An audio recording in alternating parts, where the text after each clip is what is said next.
Kisah seram ketika di atas jalan raya. Kisah saya ini bermula bila saya dengan Farok, teman lelaki, memutuskan untuk pergi menonton wayang menaiki motor. Kami bertolak dari rumah pukul 9 malam bersama 4 buah motor lagi. Sampai di sana sesudah selesai membeli tiket wayang, kami mulai masuk panggung sekitar pukul 10 malam. Semasa tayangan habis, jam menunjukkan hampir pukul 12.30 malam. Jadi kami terus buat keputusan untuk makan di sekitar MBMB belaka. Selesai makan kami terus bergerak pulang. Dalam perjalanan pulang, kawan-kawan Farouk memutuskan untuk ambil jalan pintas memandangkan mereka semua tiada leson memandu. Saya cuma turuti karena saya cuma membonceng.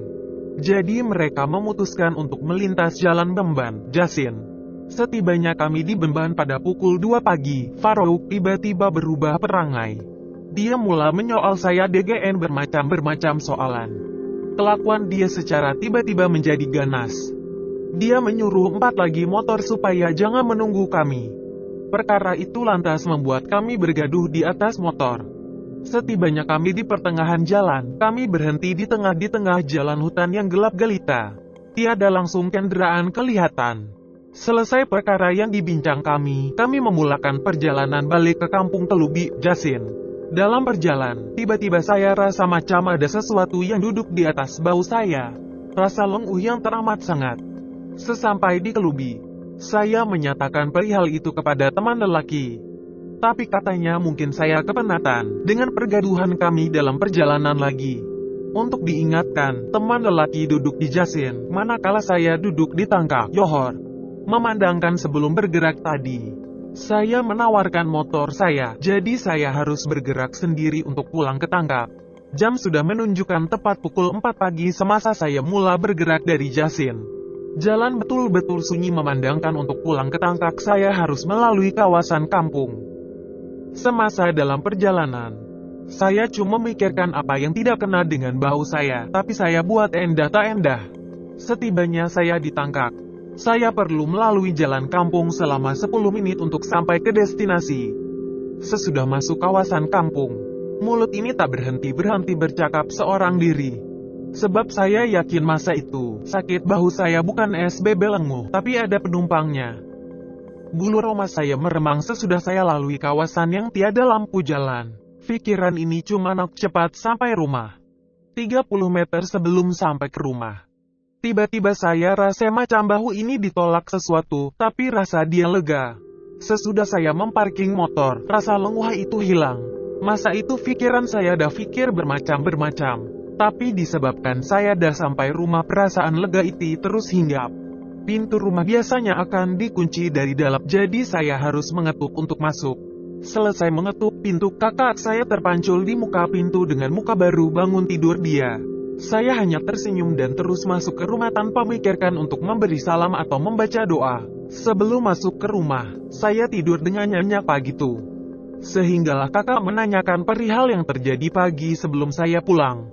Ayat pertama yang keluar dari mulut kakak adalah, "Apa yang kau bawa balik semalam?" kata kakak selepas saya masuk. Dia menutup pintu, selesai dia baring untuk tidur, dia dihempap sesuatu. Dia tak boleh bernafas, apatah lagi untuk panggil saya yang cuma di sebelah dia. Apa yang kakak dengar benda itu cakap hanya bisikan yang sukar untuk dia faham. Saya tergamam selepas itu. Kata kakak lepas dia coba baca segala bagai doa yang terlintas, benda hitam berbulu itu terus hilang. Pagi itu tidur dia ditemani Yasin di sebelah. Saya meyakinkan kakak bahwa benda berbulu itu mungkin benda yang sama saya pungut di tengah-tengah jalan hutan Bemban, Jasin. Benda yang sama menumpang duduk di bahu saya. Dan kami berdua cuma pandang sesama sendiri sambil mata memandang sekeliling. Kisah ini bermula ketika saya berumur 23 tahun. Dalam umur yang masih muda saya sudah bekerja di sebuah agensi pekerjaan di Sandakan. Jiwa remaja sememangnya banyak perkara yang ingin dilakukan. Saya, Nana dan Wan merancang untuk ke kota Kinabalu awal bulan April. Seperti yang sudah dirancang. Tepat jam 6 petang kami bertolak dari Sandakan. Disebabkan saya masih kerja pada hari itu, kami terpaksa bertolak sebelah petang. Perjalanan dari Sandakan ke kota Kinabalu memakan masa 7-8 jam terpulang dari kelajuan masing-masing. Pada jam 7 malam kami singgah mengisi minyak di checkpoint dan membeli makanan ringan mengisi perut dalam perjalanan. Semasa kami melalui jalan Telupit Ranau hati saya merasa tidak sedap. Tapi sebagai pemandu saya kuatkan radio sekali-sekala ikut menyanyi. Dalam hati syukur ada bus di belakang. Semasa melalui jalan yang agak gelap. Jalan Telupit Ranau ini memang hutan tiada lampu jalan. Bus tersebut sekali-sekala memberi isyarat menggunakan highlight dalam hati saya basni mau memotong ke apa. Iba-ibawan yang duduk belakang bersuara, tutup cermin weh. Aku menurut saja. Budak Nana nih siap tanya kenapa? Orang suruh tutup jelah, bodoh marawan. Dalam masa yang sama kereta yang si pandu agak berat.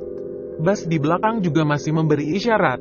Dalam hati sih, tolonglah jangan ada benda yang tak diingin berlaku. Perjalanan masih jauh nih. Aku pusingkan lagu rohani. Syukur kereta yang saya pandu kembali ringan.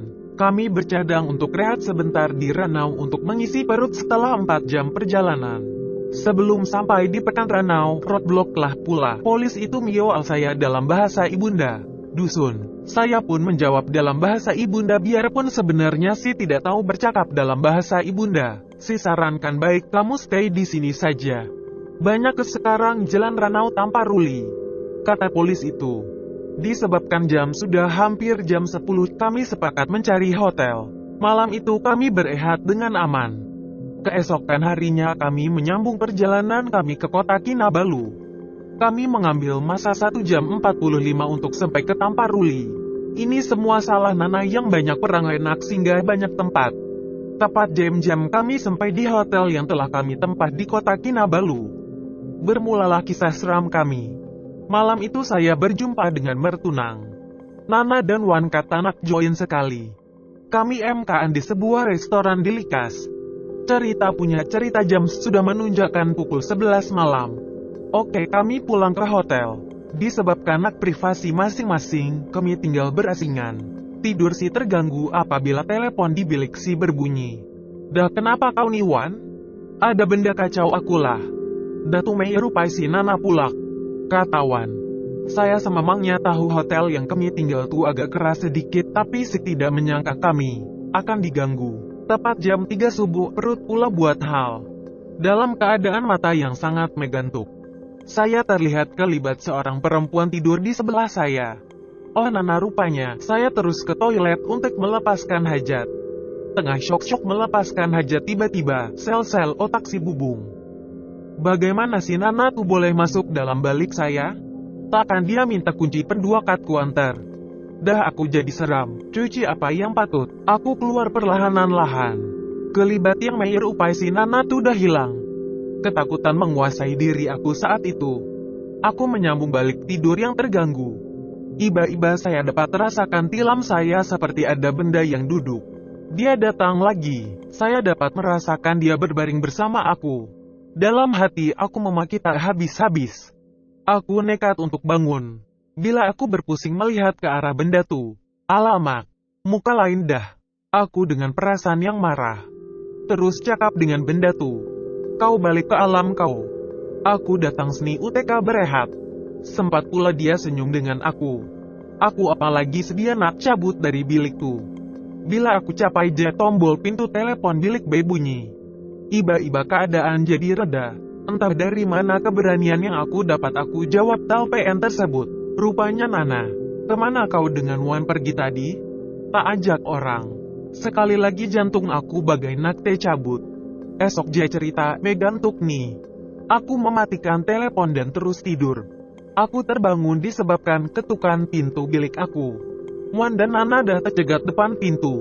Mereka masuk dengan muka pucat. Kali ini aku tak mau terkena lagi, aku cubit lengan mereka serentak. Mereka mengadu kesakitan. Oke, ini benaran mereka. Cepatlah Mel, bersiap. Mereka berdua masuk bilik dan terus duduk dekat saya. Tengah syok-syok sembang tiba-tiba pintu toilet macam dibuka. Dia dah mulai dah. Dalam hati aku. Wan engkau duduk diam-diam kat sini. Nana engkau temankan aku mandi. Aku capai tuala dan tarik Nana mandi bersama aku. Siap berkemas. Kami terus belah. Sambil menikmati makanan yang dipesan kami, tiba-tiba Nana membuka cerita pasal semalam. Kamu berdua pergi mana tadi subuh? Datang bilik aku, ketuk pintu kuat-kuat. Dah dibukakan pintu bukan masuk malah meninggalkan diri aku macam tuh je. Rajuk Nana. Aku dengan Wan memandang sesama sendiri. Jam berapa? Tanyaku. Dalam jam 3 lebih macam tuh. Kata Nana. Wan mula membuka cerita. Dalam perjalanan kita malam tuh, sebenarnya ada benda ikut kita. Saya terperasaan apabila ada rambut berjuntai dekat cermin sebelah kau Nana. Kata Wan. Semalam, tengah syok-syok tidur di ulit mimpi, dia datang siap menyerupai muka kau Nana. Wan minta air siap cakap dengan aku. Aku baca apa yang patut terus rasa ada benda jatuh dekat pintu dan hilang. Tuh sebab aku call to Mel. Sambung Wan. Aku dan Nana terasa seram sejuk mendengar penjelasan Wan. Aku nak cerita nih, kamu dua mau dengar kah? Soalku. Wan dan Nana hanya mengangguk. Aku peras juga ada benda ikut kita malam tuh. Sebab bas belakang kita asyik highlight kita jak. Yalah aku peras juga, sampuk Nana. Diamlah, biar aku habis cerita dulu. Marahku. Kereta pun berat semacam J. Itulah pasal aku pasang lagu rohani malam tuh. Sambungku. Semalam, benda tuh pun ada kacau aku. Benda tuh pun menyerupai kau Nah. Bayangkan, benda tuh siap boleh tidur sekatil dan senyum-senyum manja denganku.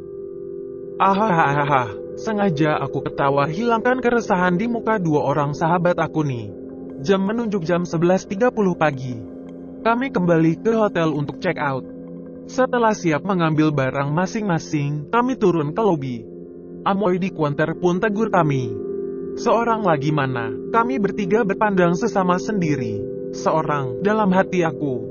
Semalam orang naik hotel ada 4 orang mah, sambung Amoy tersebut dalam logat Cina. Nana dengan spontan menjawab, kami bertiga sajalah Moy. Mana dah 4 orang mah? Itu perempuan sebaya serupa mekem kau. Sambung Amoy itu. Tak apalah kami gerak dulu, kataku untuk mengelakkan si Nana takut. Sebulan selepas kejadian itu, saya mendapat panggilan telepon yang membawa kabar buruk. Nana telah meninggal dunia ketika bersendirian di rumah. Sampai sekarang kami semua tidak dapat mengenal pasti apa punca kematian Nana. Adakah ini semua ada kaitan dengan apa yang berlaku di hotel tempo hari? Saya sendiri tidak dapat menjawabnya. Oke, cerita dia masa aku praktikal dulu. Sekitar tahun 2014, masa tuh aku shift petang balik malam. Masa tuh dalam pukul 11 aku kalut-kalut balik sebab aku nak lari dari Jalan Jam, Stadium Larkin. Aku tinggal ke kawasan Bandar Baru Uda, JB. So hari itu aku balik aku ikut jalan dalam. Sesampai orang JB, Larkin mesti dia tahu sekolah Ert Azizah. Sorry kalau salah nama sebab aku dah lupa name sekolah tuh. Situ jalan dalam boleh tembus pergi Bandar Baru Uda. Kalau yang mana biasa kat dalam tuh macam kawasan hutan bila malam gelap je lepas tuh sunyi. So nak dijadikan cerita. Hari tuh aku lalu situ. Sebenarnya bukan pertama kali lalu. Selalu juga aku lalu situ. Cuma masa aku lalu malam tuh memang dah tertulis aknya. Oke. Malam tuh aku drive macam biasalah. Sampai satu kawasan tuh dia mecem menurun bukit lepas tuh ada selekoh. Aku nih konon klien selekoh lah. Hahaha aku pun drive laju. Jalan memang gelap. Aku harapkan lampu kereta aku. So sedang elok aku drive tuh tiba aku perasan ada macam makhluk hitam besar tepi jalan tuh. Aku nih dah laju aku tak sempat nak brake. Aku terlanggar dia. Aku mesatu tak tahu aku tapi sangat katau. Dia memang tengah melintas ke. Dia duduk tepi ke aku jadi blur sebab memang sipi-sipi belah kiri kereta. Masa tuh jantung aku macam nak pecah sebab aku terkejut. Aku pun spontan cek HP seorang-seorang aku langgar apa tadi? Masa tuh aku drive slow sambil tengok cermin belakang. Dengan cermin sisi. Memang tak ada nampak apa. Aku masa tuh memang takut nak keluar nak tengok. Aku pun teruskan jalan. Dan lepas pada tuh jalan tuh macam kena naik bukit sikit. Yang mana pernah lalu mesti tahu. Nah masa tuh kereta aku berat dia bukan kepalang aku tukar gear ringan pontak mau juga. Engaum bunyion jen kereta pasal aku gigi dok tekan minyak. Sampai jalan dah mendatar pon berat juga. Masa tuh aku tak sabar nak sampai rumah aja. Aku cakap kuat-kuat. Aku minta maaf kalau aku terlanggar kau. Aku tak sengaja, lepas aku cakap tuh. Laju je air mata aku jatuh. Aku pun tak tahu napa aku nak menangis. Mungkin sebab takut sangat kot sebab aku terkejut. Jalan dah mendatar ke kawasan sekolah teknik perdagangan tu pon kereta aku berat lagi. Ade kereta tah bilari ade kat belakang high beam aku. Aku tak pasti dia high beam sebab dia nampak atau sebab aku bawa slow sampai mengau menjin. Tindakan aku masa tu aku capai HP suruh roommate aku tunggu kat luar. Sebab aku memang takut sangat dah. Kereta tu stop high beam aku bila aku masuk simpang kawasan taman aku dan aku masuklah kawasan rumah macam biasa. Aku pusing-pusing dulu satu taman, mata ni nangis-nangis juga. Jalan tetap teruskan.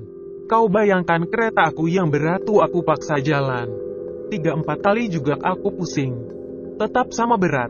Aku memang dah baca apa yang patut, tapi entah loh aku tak tahu kenapa dia tak nak pergi. Aku pun parkir macam biasa, member aku dah tunggu aku. Masa aku keluar kereta tuh, anjing jiran-jiran aku yang terdekat serentak menyala kuat. Aku sempat tengok sisi depan kereta aku. Memang ada macam putih-putih macam tanah, tapi aku tak nak bersihkan ke apa aku cepat ajak member aku masuk rumah. Member aku terpinga-terpinga, kau kenapa? Kau kenapa? Aku cakap nanti dah masuk dalam aku cerita. Anjing jiran aku memang tak berhenti menyalak berbunyi. Aku dah baca apa yang patut. BG salam aku masuk sampai dalam bilik aku macam orang dah tak betul. Bukan kena rasuk apa, aku jadi tak senang duduk sebab dia ada kat penjuru bilik aku. Seram sejuk masa tu tak payah cakap lawe. Aku memang tak buka lampu sebab aku ada lagi seorang member tengah tidur. Member aku yang tadi dah tanya kau kenapa? Aku diamkan. Aku cakap kat dia tak diape. Tapi aku rasa nak demam aja. Aku duduk tekup muka aku kat lutut. Aku pusing hadap tempat lain. Masa tu memang meremang semua tak ya cakap lah. Aku cakap perlahan-lahan. Aku minta maaf kalau aku langgar kau. Aku memang tak sengaja. Lepas dari itu aku terus capai tuala nak mandi semua. Masa aku tengah mandi tuh, tiba-tiba satu rumah aku blackout. Perasaan masa tu tak payah tanya lah macam mana. Tapi aku steady lagi mandi sebab member aku do kalut kat luar. Tak adalah takut sangat sebab aku dengar suara dorang. Aku cepat-cepat siapkan apa patut dan keluar. Luar je gelap gelita pasal blackout. Masa aku keluar tuh, aku nampak dia memang ada duduk lagi kat penjuru dinding. Masa tu perasaan takut aku tak tahu dah mana sebab aku tengok dia rasa macam tak de pape. Aku sempat sapu kayak kat roti sambil duduk bersila makan bertemankan lampu handphone. Dalam aku tengah makan aku tahu dia pengdang aku. Kau tahu masa tu aku spontan je cakap kau tengok aku makan kau nak ke. Rasa macam kelakar pula.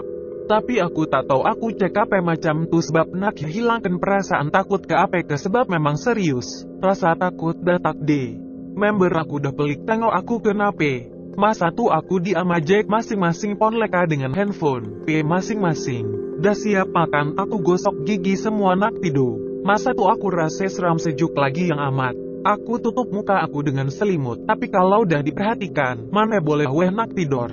Aku tak putus-putus minta maaf. Aku cakap dalam hati, takkanlah aku nak kene hantar dia balik pulak.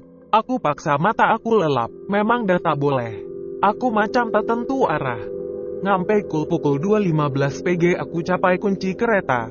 Aku bawa ke jalan tempat tadi dan bila dah sampai kat situ aku bawa slow dan aku cakap aku minta maaf kalau aku terlanggar aku tak sengaja. Aku dah hantar kau semula, turunlah, jagain ganggu aku. Lepas dari itu aku terus balik dan kereta aku ringan macam biasa. Alhamdulillah aku tidur oke je malam tuh. Cuma esok tuh aku demam sikit lah. Tapi sampai sekarang kalau naik kereta aku tuh tak pasal-pasal rasa meremang. Bila rasa meremang tuh, kereta belakang akan high beam sampai sudah. Sok orang hati-hatilah ya bila memandu. Cerita aku nih memang betul-betul apa yang aku lalui.